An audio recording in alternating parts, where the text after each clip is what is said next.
So guys, as you saw the poster outside, of course Nate couldn't be here, but listen, who needs him, right? Because we've got this guy, you've seen him on stage earlier. He got into it a little bit with the Fitzy.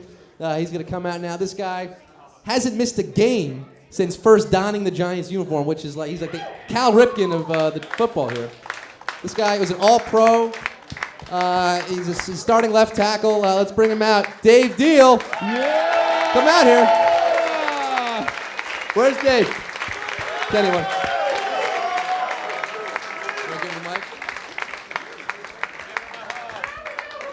Want to give him a microphone? Give him a microphone there. Welcome back, Brett Favre. That might be the largest Brett Favre you've ever seen. Yeah. Certainly the most confused one during that second bit. Yeah, that didn't really work as planned, but trust me, I think what happened was better. So any rant with Fitzy is all right. Yeah, Fitzy, that guy, man, I was overmatched. I think stuck in the middle there. I was very. But hey, Dave, man, thanks for coming through in a pinch. No. Thanks for having me out here. And like I said, I'm here to have a good time. I hope everybody enjoyed themselves. I hope everybody had a great time. Yeah. And more importantly, the main reason why I was here, I'm here to represent and to raise awareness for Project Sunshine, my organization that I work with. That's right. What better way to come out and try something new? That's right. A portion of the proceeds are going to Project Sunshine. Very worthy cause, and we're happy to work with you with them. Yeah. So what do you think, man? Let's get a little debriefing, I guess. What do you? This is your debut at a comedy club. I think it went pretty well. I'm not. You know what? I had a great time. I enjoyed myself. I'm not going to lie. Some of the early skits, I was a little nervous back there, making sure I was set up, going through my lines. But no, I mean, you guys have a great time out here. Obviously, you pull everything that's happening in sports today. Just like life. I mean, it's just in sports. There's funny things that happen. That's right. It's all part of it. Is this a horseshoe?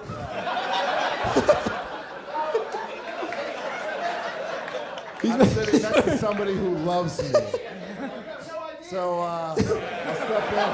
Kenny, show him your tattoo, Ken. Show him the tattoo on your back there. Yeah. I'm not the weigh-in scale that you were talking about. Hey, you put ground round on a business, I think, you come in there, Dave Diehl. I'm not going to lie, because I was laughing backstage. I was just telling a story. When I was in 5th, 6th, and 7th grade, I was the kid that used to carry my birth certificate around with me, because 5th grade, I'd be playing basketball and be like, that kid's not a 5th grader. We want to see some identification. So I feel for you. I'm with you. I want to go as far as I'd be the guy wearing the T-shirt in the pool. I was never that self-conscious, and I never pulled, hey, I might get a sunburn. I need to wear this shirt. I was never that guy. I did a little of that. I wasn't fat, but I had nipple rocks. Yeah, have you guys had nipple rocks out there? You know what I'm talking about? I still to this day, I thought it was cancer when I first saw it. Woke up what the hell is going on here? I was these nodules in my breast. That is cancer. Turns out it was puberty. Just hit me real hard, I guess. I don't know. I think you've got bigger problems. Puberty hit back. Dave, so have you enjoyed your debut night at a comedy venue? Without a doubt, man. Like I said, before I came into this, I came in, I love watching things on TV. I love coming to comedy shows. So it's cool. It's cool being a part of it. It's cool seeing everybody go backstage, going through their skits, getting in mode, and it's fun being a part of it. Let's not being out here in the crowd. Let's not pull back the curtain too much. This is, please, it's the first rule of the magician's circle. I'm trying to talk you guys up here. I think your best performance was in that bear costume in the blooper video. That was pretty. That was pretty good. I know. That was David Diehl.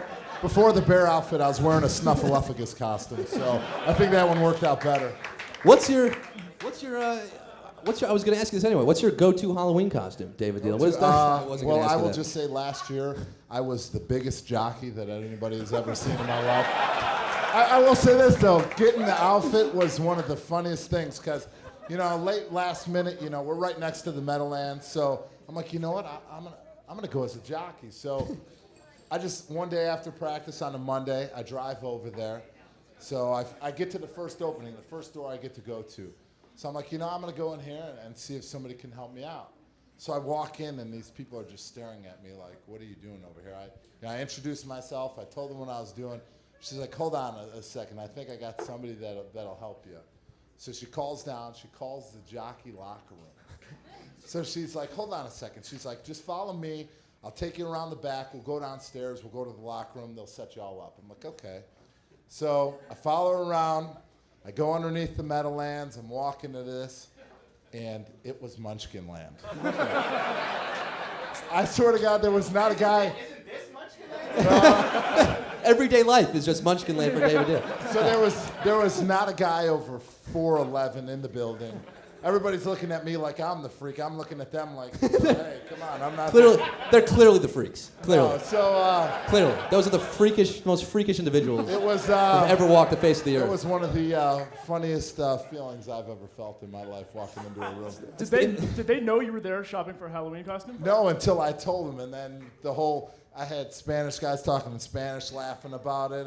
The whole room was laughing, pointing at me. And I thought, I'm like, this is the exact thing that I was going for. I love that moment when you walk in and ask for a jockey outfit, and they try and imagine the horse that you would have to ride. The funniest thing was they were trying to Paul find me. Bunyan's. They were trying to find me the Yeah, actual so- uniform, and I walked in there, and there's this old Italian guy in there. He's like, "Here's a hat. I got nothing for you." You could probably throw one of them on your back, and Calvin Burrell, put him on the back there, and just run around. Could be the horse woman, yeah. You got the accent down? Did you get the Cajun accent down for your? No. So you have to Cajun go all accent. out I'm in from Halloween. Chicago, so it's hard for me to You're from pull Chicago. that off. Anyone in Chicago here? Represent? Illinois, right? Champaign-Urbana? That's correct. Yeah. So let's bring us back to college, David Diehl. You're not too long ago, right? Have you been back to homecoming? Do you show up on campus? If you walked into or came into town into Champaign, Illinois, first thing, it's flat. Second of all, the second thing, especially on windy days and when it's warm, South Farms. There's farms right to the south. Our stadium stunk. Yeah. Like it smelled like pigs and farm and everything like that. And We football kinda got players. used to it. You got used to it. So no, it was awesome. It was awesome going to school. Like I said, growing up in Chicago, it's an hour and 45 minutes south, so close enough to home, far enough away from home, and it was a great experience for me. What's that relationship between Champaign and Urbana? Is it kind of like the Sharks and the Jets? I feel like they kind of knife fights every Friday at the town line. It's usually Shambana is what we call it. No, but it's not like that at all. Yeah. It's pretty cool. They're just bordering towns, just So like you crack a few heads over there, man. Go back there and fuck some people up. Well, hey, you know what? I can't talk. My wife will kill me, but she's from Champaign, so she's a townie. So Now your wife, Tom Coughlin's daughter. What's that like? Oh, that's not you. No, it's Oh, not no. me. Okay, I'm sorry. You were going right at that one. Yeah, That was too easy. Yeah, too easy. What's it like in the locker room? You guys give Sneal a lot of shit for that? I mean, You know what? I will say this. Early on, as he was a rookie in the NFL, he got it pretty good. But, he handled it really well, and people respect that. He's a great football player, and he's a great guy to be around. He's a fun, I play with him. He's on my offensive line with me, and he's a great guy, and he handled it well. So I think if the more standoffish you are and the more you hate it, the harder you get it. So he was good about it from the get-go, so everybody kind of let off on it. He's got a great name, Sneed. I love that, Chris Sneed. Yeah, Sneed. It's like one of the seven little dwarfs. Sneezy. like it. Yeah, I like it.